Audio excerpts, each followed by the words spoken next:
اللہ کے رسول صلی اللہ علیہ وآلہ وسلم کو اس بات کا حکم ہوا کہ وہ قرآن مجید کو خوبصورت انداز سے پڑھیں. خوش الحانی سے قرآن مجید کی تلاوت کرنا یہ بھی اس کے احترام کا تقاضا ہے، اسی میں اس کا تقدس ہے. چنانچہ خود رسول اللہ صلی اللہ علیہ وسلم فرماتے ہیں زین القرآن باصواتکم فإن الصوت الحسن یزید القرآن حسنا. قرآن مجید کو اپنی آوازوں سے دلکش بناؤ، بے شک اچھی آواز قرآن مجید کے حسن میں اضافے کا باعث بنتا ہے. اور رسول اللہ صلی اللہ علیہ وسلم نے ایک دوسری حدیث میں فرمایا ما اذن اللہ لشیء ما اذن لنبی یتغنى بالقرآن.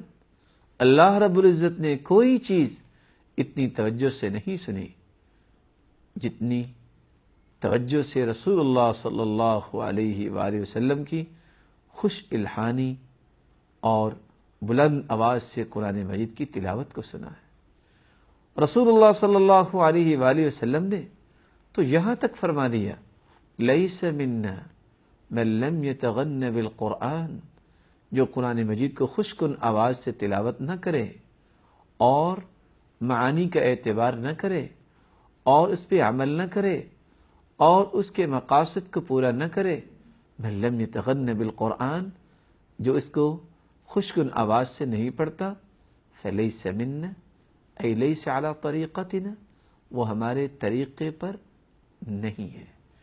بلکہ رسول اللہ صلی اللہ علیہ وآلہ وسلم نے تاکیدی بیان دیتے ہوئے فرمایا زین القرآن باصواتکم، قرآن مجید کو اپنی آوازوں کے ساتھ زینت دیا کرو. اور عبداللہ ابن مسعود رضی اللہ تعالی عنہ فرمایا کرتے تھے حسن الصوت زینت القرآن، اچھی آواز قرآن مجید کی زینت ہے.